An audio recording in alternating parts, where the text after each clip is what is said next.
बड़ा ही मजेदार, बड़ा ही इंपॉर्टेंट क्वेश्चन है। क्वेश्चन नंबर 12 टीएस के पेपर। इंपॉर्टेंट क्या है इसमें? Part of the asset is being sold का एक्सटेंडेड वर्जन। मतलब पार्ट ऑफ द एसेट में हमने क्या करा था, 1/3 of the asset is being sold, 1/4 of the asset is being sold. Similar similar question, ठीक है ना? तो कॉन्सेप्ट हम ऑलरेडी कर चुके हैं, यहाँ पे दोबारा यूज हो रहा है।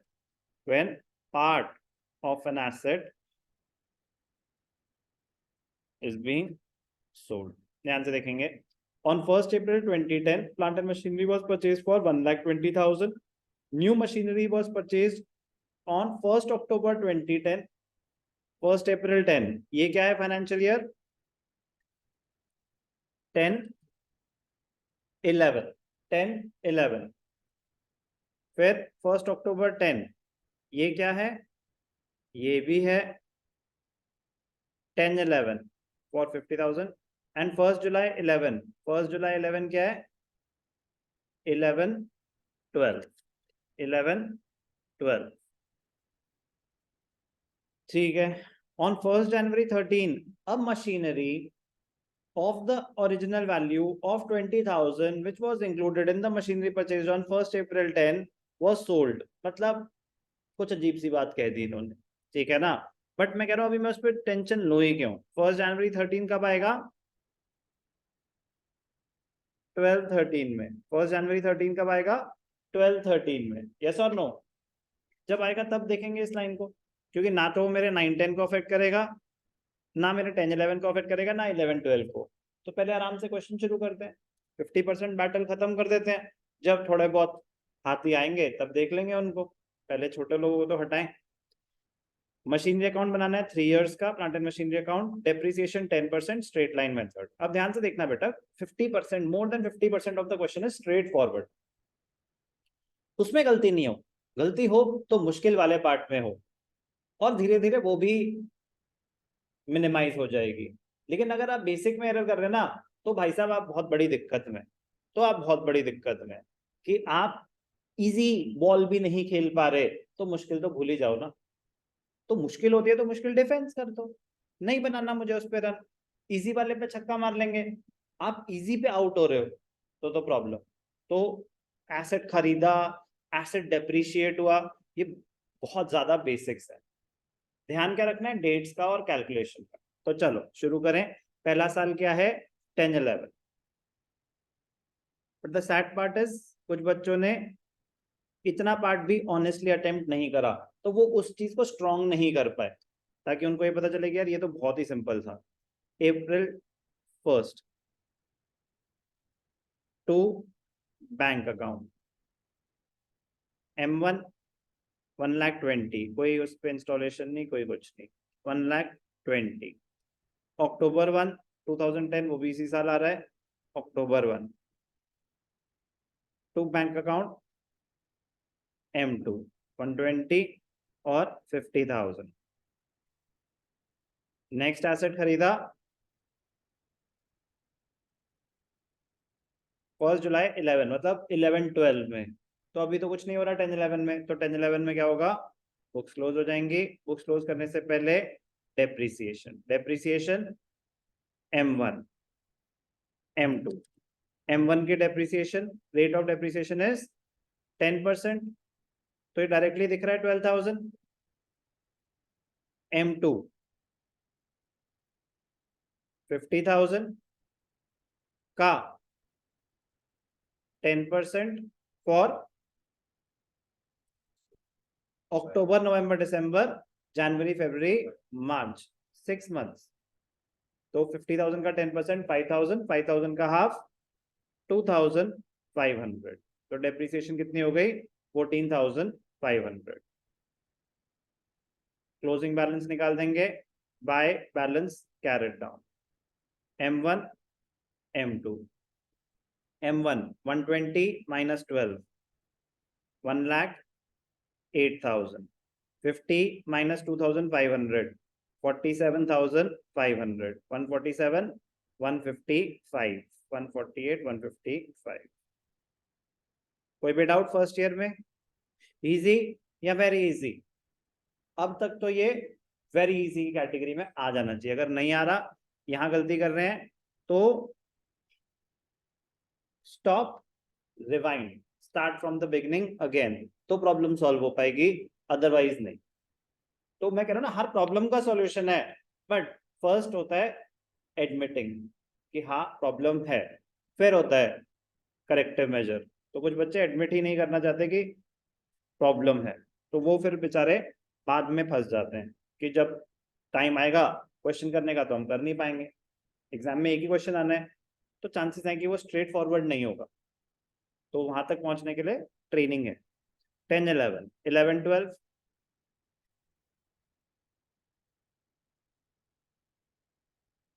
April 1 2 balance BD M1 M2 M1 108 M2 47 500 150 500। 11 12 में क्या हुआ? 11 12 में 1 जुलाई को हमने 25,000 का एसेट खरीदा। जुलाई 1 2 बैंक अकाउंट M3 कितने का? 25,000। और कुछ नहीं करा। मार्च 31 bye depreciation. M1 straight line method है तो 120 का। M2 50,000 था ना सेकेंड एसेट, 10% इज 5,000। M3 हम कैलकुलेट करेंगे 25,000 का 10% फॉर जुलाई अप्रैल मई जून, 3 महीने हो चुके हैं, तो बचे कितने हैं? 9 मंथ्स। तो 25,000 का 10% 2500, 2500 का 3/4 1250 हो गया, हाफ 625 1875 1875 2500 इंटू 3/4 1875। तो डेप्रिसिएशन 12 5 17 18 875। अभी नहीं। Closing balance March 31 by balance carried down M1 M2 M3 M1 96 98 108 47 42 500 1875 23 125 23 125 24 90। तो 96 प्लस 42 500 प्लस 23 125 161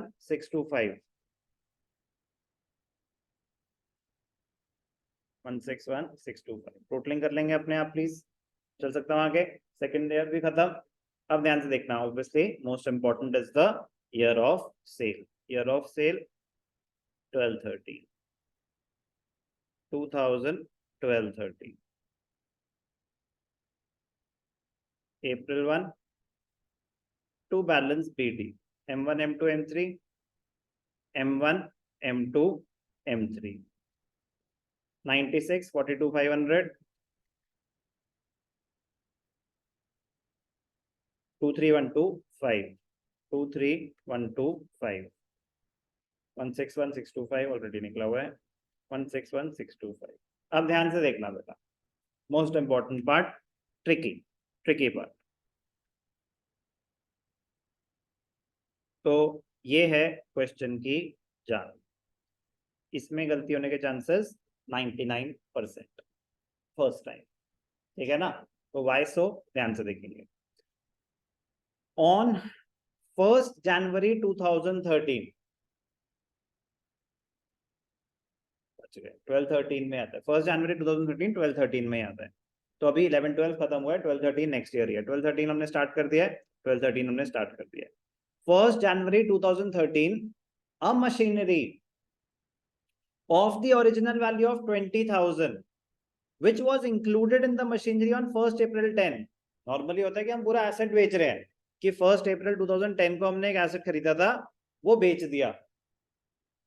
अब यहाँ पे बता रहा है कि 1 अप्रैल को तो हमने 1,20,000 का खरीदा था, उसमें से एक पार्ट जिसकी ओरिजिनल वैल्यू 20,000 था वो बेचा। 1/6 of the asset is being sold, बस 1/6 ऑफ द एसेट। तो हमने 1/3 करा हुआ है ना, वही वेरिएंट दूसरी तरीके से उन्होंने बोल दिया। एक मशीन खरीदी थी 1,20,000 की, उसमें से एक पार्ट जो 20,000 का खरीदा था वो वाला पार्ट बेचा है। कितने का बेचा है? 6,000। तो ध्यान से देखना बेटा, वर्किंग नोट जो आपको बचाएंगे।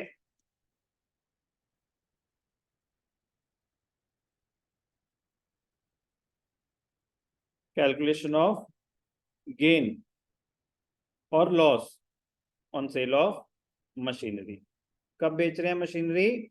1 जनवरी 2013। मशीन थी कितने की? 1,20,000। कब खरीदी थी? 1 अप्रैल 2010। 1,20,000 की आपने खरीदी थी, इसका एक पार्ट बेच रहे हैं,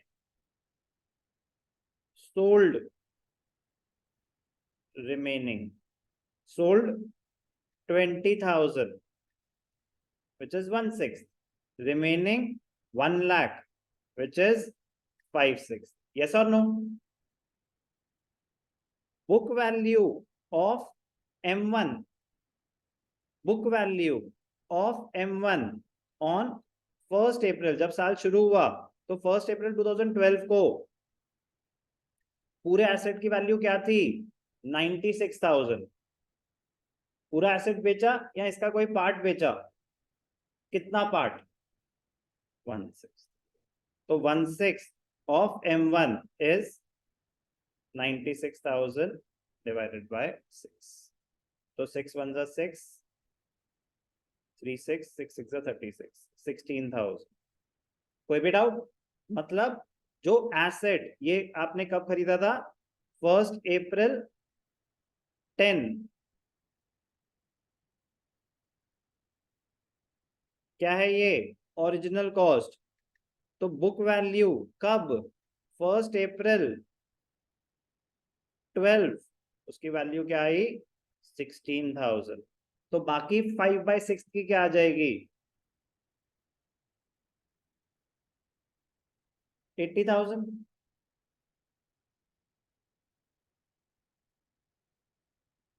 ये है ओरिजिनल कॉस्ट, ये है बुक वैल्यू।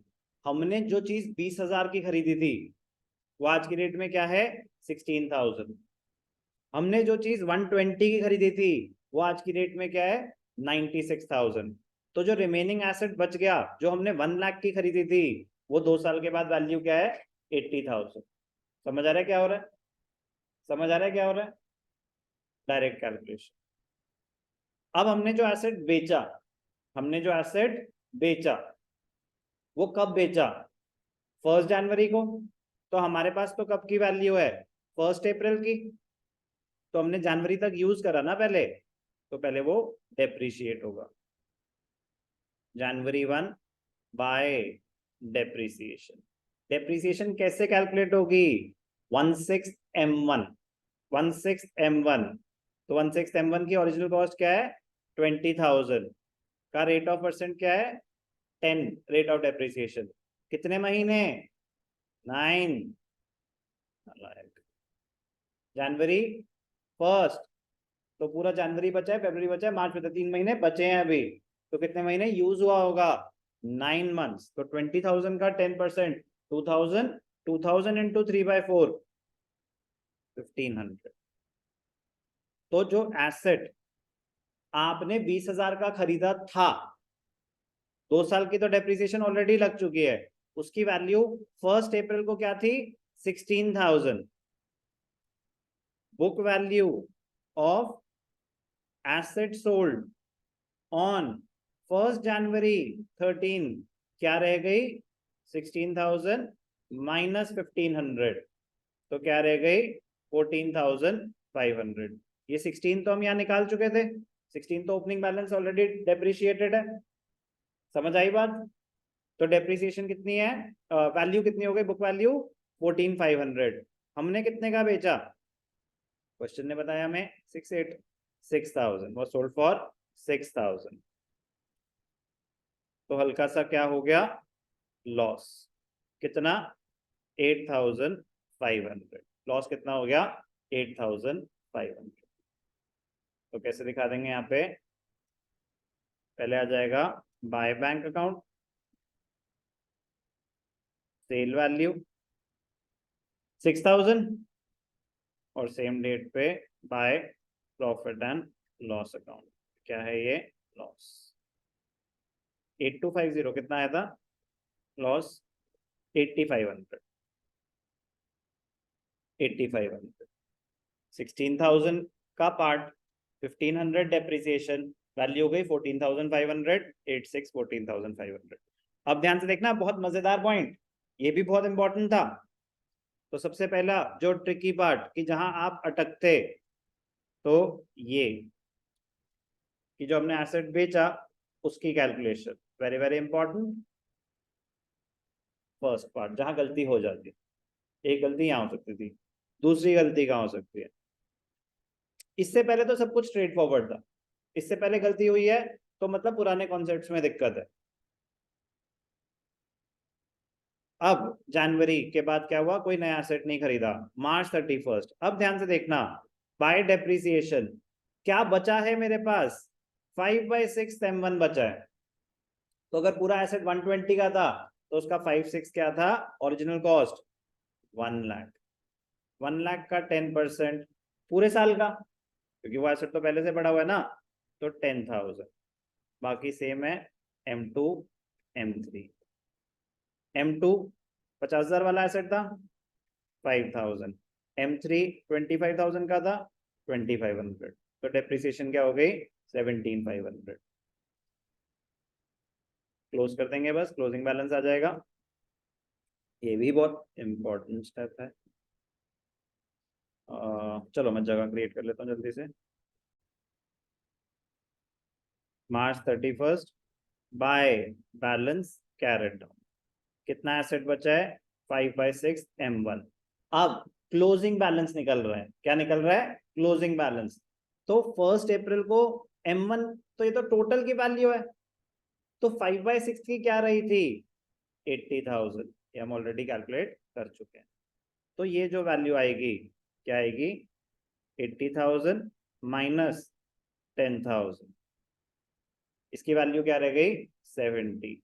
M2 डायरेक्टली आ जाएगा 42,500 माइनस 5,000, 37,500। M3 23,125 माइनस 2,500, 23,125 माइनस 2,500, 20,625, तो 107,500 प्लस 20,625, 128, 125। क्लोज कर देंगे, टोटल निकाल देंगे, ये बैलेंस आगे कैरी फॉरवर्ड कर देंगे नेक्स्ट ईयर में 128, 125। क्वेश्चन मुश्किल नहीं था, बट कि थोड़ा सा था कि मतलब पार्ट ऑफ द एसेट का ही एक मजेदार वेरिएशन।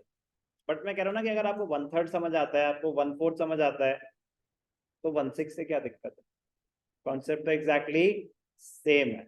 बट जब तक अपने आप यूज नहीं कर पाएंगे, इम्पॉसिबल है कि हम ऐसे क्वेश्चंस कर पाएंगे। फिर हम पता क्या सोचते हैं, सर अगर सिर्फ फर्स्ट 2 साल अटेम्प्ट करें तो कितने नंबर मिलेंगे।